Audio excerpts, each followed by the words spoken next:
Today's video is going to be all about taking the dash out of a Jeep CJ. This is a CJ7. This would also apply to a CJ5 and a CJ8. And we're going to take the dash out, everything dash under the dash, get that out of there. And every bit of that's going to start with taking out the steering column.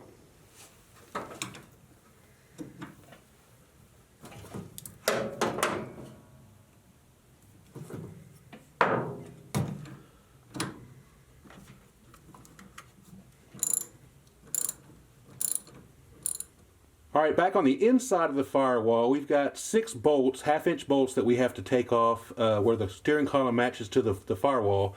And it's 4 bolts that hold the plate to the firewall. These 4 bolts here, and then there's one hidden back on the other side, and then there's 2 that hold that plate to the steering column. And we'll start with those 2 first.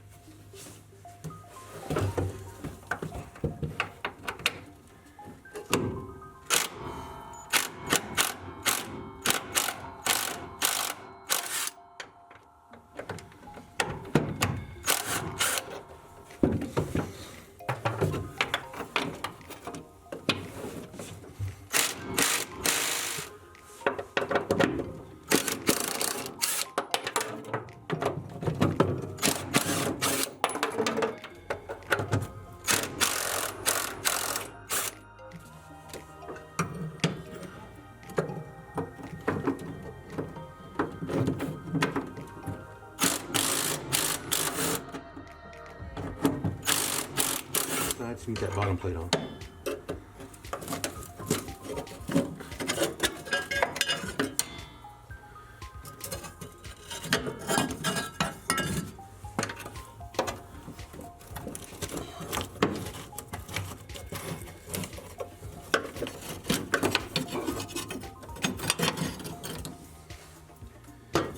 It also looks like we'll go ahead and disconnect all the electronics for the steering wheel in that one connection right there.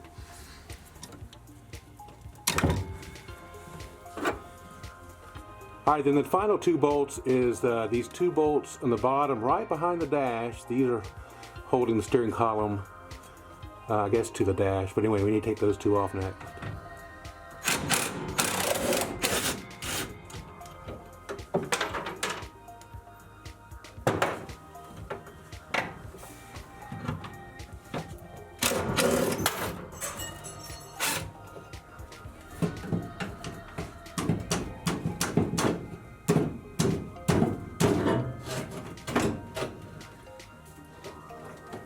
Some more connectors here.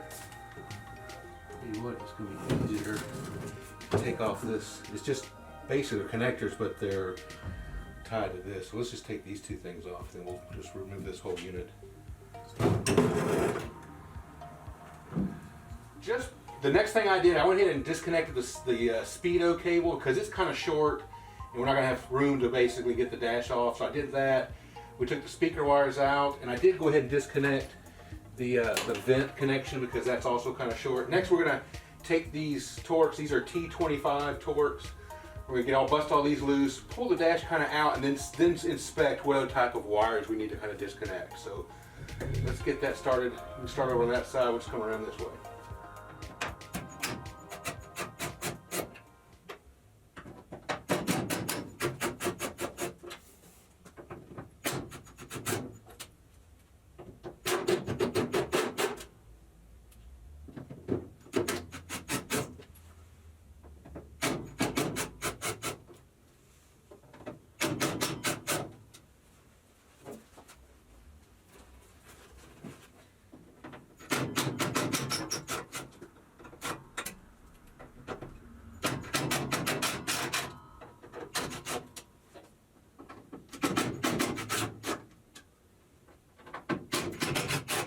Alright, here we go.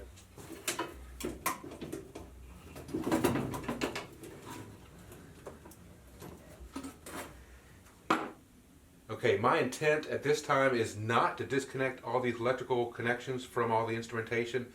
I really want to pull the whole harness out with the dash. That way I can label, photograph, document what's going on back here. This harness, this old original harness, is going away, and we'll get a brand new harness to provide power to all this instrumentation. The key to that is It's all goes up underneath this bracket. This is the brace that the clutch and brake pedal assembly amounts to. So this has got to come loose in order to get this harness out. So let's start by working on taking the linkages off the brake and the clutch pedal, as well as getting the back side of this brace loose so we can get this harness freed up. Okay, I just disconnected the brake and the clutch push rod assembly from the pedals itself, and now I've got to take these 6 fasteners loose. The inner 2 are for the brake master cylinder. The outer 4 are just holding that bracket to the firewall. I'm going to attack this from the outside firewall side because I'm hoping that these inner ones are captured nuts.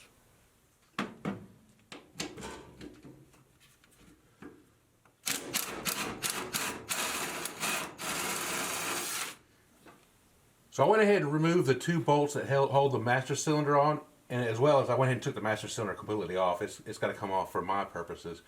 Not normally just to take that dash piece out. You just got to take these 2 bolts out, let it hang there. But I went ahead and removed it. It's not going back in the Jeep. So now I just got to get these 4 bolts here off.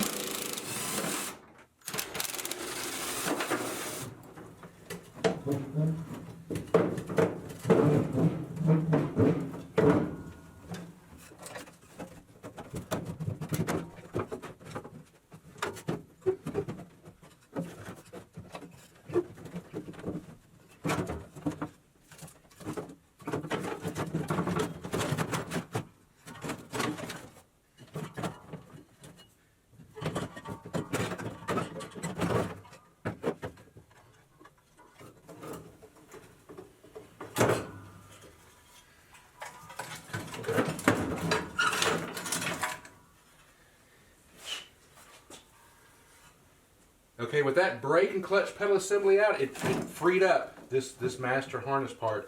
The only thing now holding this thing is 1 bolt on the inside, outside of the firewall. There's 1 bolt that holds the fuse box to the firewall side of that. They'll separate. This whole thing should come free. I'm going to take that bolt off, and we're going to lift this out.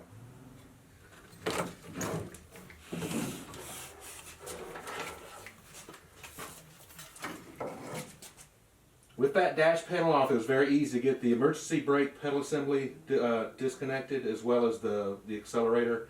So those pieces are now gone, all cleaned up.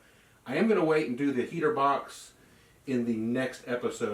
We're going to remove it, we're going to disassemble it, we're going to actually do all the restoration on it, and then we're going to test fit it, just make sure it fits, just as a whole, more of on a how-to type video series for that. But it'll just be a 1 video type piece. And then we'll actually circle back to the dash, but it's also going to be later.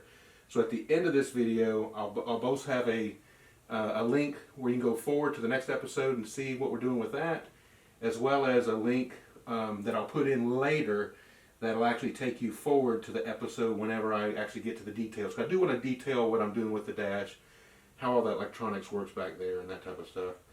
So we'll do that. Before I let you go though, I'm going to give you a quick overview of some new parts that I've just acquired.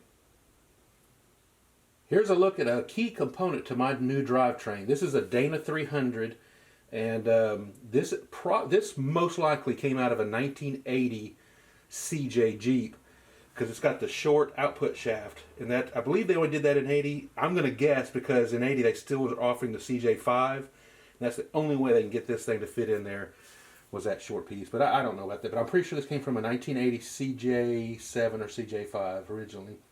I actually sourced this off of Facebook Marketplace out of Michigan, and I happen to have a brother that lives in Michigan, and he coordinated picking this up from a gentleman we had a great conversation.